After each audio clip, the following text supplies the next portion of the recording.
Hello, everybody, and welcome to the Pet Candy Cafe. I'm Caitlin Palmer. And I'm Clay.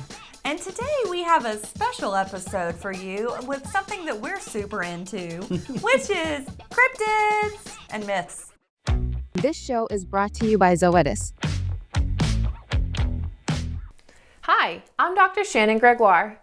Today, I want to talk to you about how cats mask pain through their behavior and what you, as a pet parent, can do to help. Cats are incredibly skilled at hiding their discomfort, which can make it challenging for even the most attentive owners to spot the subtle signs of pain. Unlike dogs, cats usually don't show obvious signs of pain, like limping. Instead, they exhibit behavioral changes that are often mistaken for just getting older.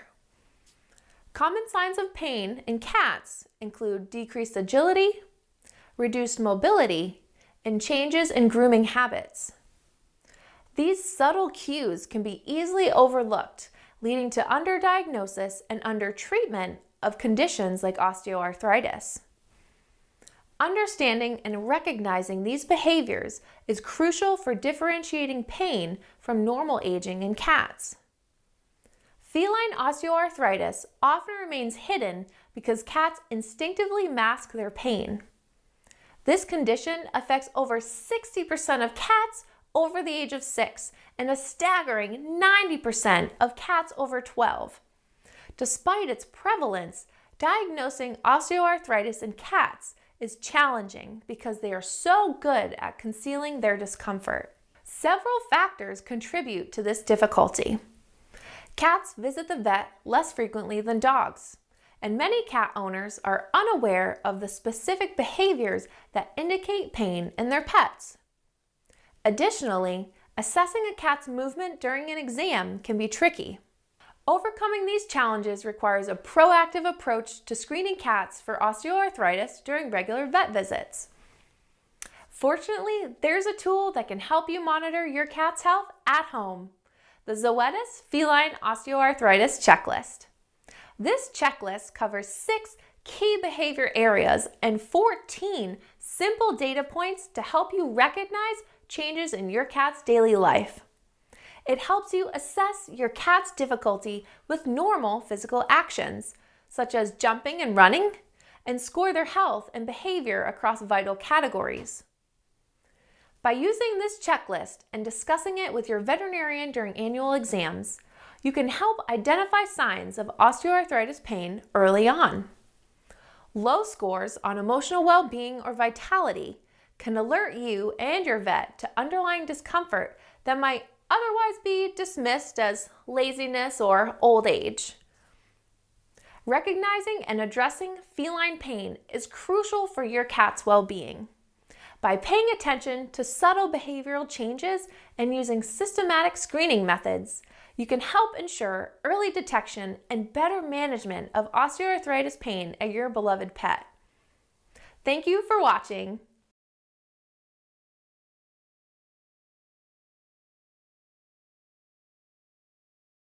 So you may know us from our other show, Obsessed with the Palmers. This is a lot like that, except more like a lightning round. Because we're going to talk about a few very special cats that have made their way into American folklore. Well, now, Clay, all cats are special. These are more special, and I think you'll understand once we get started. Okay, I'm open to this. Have you ever heard of the wampus cat? The wampus cat? The wampus cat. Is it really called the wampus cat? It is really called the wampus cat. What is the wampus cat? So the wampus cat, as I've mentioned before, is from American folklore. This cat, much like the name might denote, can appear silly or terrifying. Oh! So it is often depicted having glowing green eyes and having magical powers. Okay, I'm into it. Tell me more about this wampus cat. It is sometimes, and most often, depicted as having a third set of limbs, 2 outstretched arms to grab its prey. So it's like a Slipnir cat? It's like a 6-legged mountain lion with glowing green eyes and magical powers. And little hands? They're full-sized arms. Oh, there's just a whole nother just set a of whole limbs. nother. That's cool. So if you've ever seen a mountain lion or a puma attacking a human who is recording it, they will launch themselves forward, their back feet with their arms outstretched to grab to bring you in for a killing bite. This is a cat that basically has those arms open at all times. So it almost looks like a centaur cat because it has its 4 legs always firmly on the ground and then 2 outstretched arms to grab you. I love that. Do you love that? I love it. I want one. The wampus cat has also been used as a catch-all term for basically any imaginary animal. Oh, okay. So something maybe not powerful enough to get its own little cryptid entry, but you could describe any small town cryptid that's animal-based as a wampus cat. That's cute. Like the jackalope at one point, before it became more popular, could be described as a wampus cat, despite not being a cat or a wampus. What's a wampus? That's for you to find out later. Oh, I'm scared now. It dates back to the 1900s, being mentioned in 1930s newspapers, particularly in being blamed for the death of a lot of livestock. It always starts with the death of livestock. It's always the livestock that suffer, especially at the hands, the many 6-legged hands All of 6 the wampus hands cat. of the wampus cat. So now that you know about the wampus cat, I can tell you about another creature that could be considered a wampus cat. Oh, okay. Well, all cryptids are wampus cats. This one coming from the American Southwest, being known as the cactus cat. I love the cactus cat. So the cactus cat, as easily defined by its own name, is a bobcat-like cryptid covered in hair-like thorns. And of course, having a tail that branches out like the many arms of a cactus, with the thorns being longer and more armored. Right. I remember I wanted to do an episode of Obsessed on the Cactus Cat, and there wasn't enough information to do an entire episode. Unfortunately, that's about it on the cactus cat. That's all we know. Then it uses its tail to slice open other cacti to drink the cactus water. That's smart. Life finds a way. Now let me tell you about the White Death. Oh, okay. Kick it up a We're little just going bit. to change gears real quick. Right. We've talked about the wampus cat and we've talked about the cactus cat, but now it's time to talk about the White Death. Okay. It is also known as the Alaskan tiger because it lives in the swampy areas of Paxson, Alaska. There's swampy areas in Alaska? There are swampy areas in Alaska, and that's where the White Death lives. That's upsetting. I like none of that. Its name coming from the fact that it is a large white tiger. Beautiful. And it is said to get a new stripe on its back for every human that it kills. That's awesome. That is so metal. It's very cool. That is so cool. And there you have the White Death. Now, you've probably never heard of this one. Almost certainly no one has. It's called the lynx. I've heard of a lynx. The audience has heard of a lynx. But have you heard of the mythological lynx? This is not just North American, but this is also Greek and Norse. The mythological lynx possessed magical powers allowing it to see through objects, often linked to the power of clairvoyance, being able to see other things such as fate. Oh, interesting. Pliny the Elder. Oh, no. We love to talk about Pliny the Elder. We love talking about Pliny the Elder. Pliny had plenty to say. Pliny had plenty to say. He's a man who knows everything and simultaneously nothing. So, Pliny the Elder talked about a precious stone that forms from the lynx pea that has all of the magical properties of amber, because Pliny also believed that amber had magical properties. We love a pee-pee rock. He also believed that mouse guts would fix just about anything. Just about anything you could fix with mouse guts. Right. Which feels right. The lynx is also the name of a constellation in the northern sky. I didn't know that.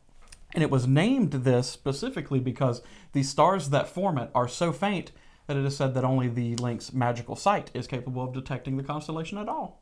That's awesome. I didn't know that. Did you have any cat cryptids that you'd like to talk about? Well, I don't have any cryptids. You hit the main ones except for the Queensland tiger, which, if you know, you know, it's a thylacine. It's a thylacine. But I do have a few little cat myths that we need to dispel. Okay. So we've all heard that cats steal babies' breath. They sit on top of them and they just suck their breath out and kill the babies. Come on, guys. Come on, guys. Come on. No. Now, while there is a little bit of truth, sure, if you have an infant that's sleeping and your big old 20-pound cat goes and lays on them, tragedy may occur. Also, your cat probably shouldn't be 20 pounds. Your cat probably shouldn't be 20 pounds, and you probably shouldn't have your infant unattended like with your pets. But it's more likely that they would lay on the infant and accidentally smother them. Or they get up there because they smell the milk, the formula on their breath, and they're warm. Delicious baby breath. Baby's breath. But just be mindful when you have pets and children, please. Yeah, and your cat does a lot of evil things, but it doesn't eat souls that I know of. Right. Pee on your shoes? Absolutely. Steal your soul? Maybe. Kill your child? Nah. Now, the other myth that we have to dispel is about black cats, saying that black cats are evil, they're sent by the devil, they're little harbingers of evil, while they are chaos incarnate. Well, they're evil inherently because they're cats. Of course. They're no more evil than a white cat. Right, exactly. A cat is a cat, and the color of its fur has nothing to do with how it acts. I feel like there are parallels to things going on in the real world. I was going to say, orange cats do actually exhibit something different than other cats, and it's stupidity. It is. All orange cats share one brain cell. So if your orange cat did something silly, it's just not their turn with the brain cell. It's not their turn. But black cats have a long history dating back to medieval times of being associated with witches and the supernatural. While in other countries, black cats are seen as lucky. And it's not fair to the black cats. This discrimination has been led. The superstition of black cats, it dates all the way back to medieval times when they were associated with witches, because how dare a woman think independently of a man, am I right? How dare they have opinions? Witch! Or read. Well, read? All telltale signs of a witch. Yes. Or if you weigh more than a duck, witch. And of course, black cats are also associated with other silly superstitions in the supernatural. But this discrimination has led to black cats being less likely to get adopted from shelters and even harmed. These are outdated superstitions. We need to just leave that in the past and appreciate black cats for the wonderful, beautiful little beings that they are.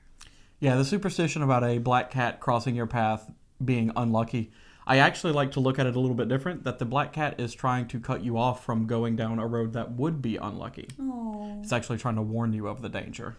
Whenever I see a black cat, I remember our cat Iggy and how wonderful she was, and it makes me smile. I've never met a black cat that I didn't like. Mm-hmm.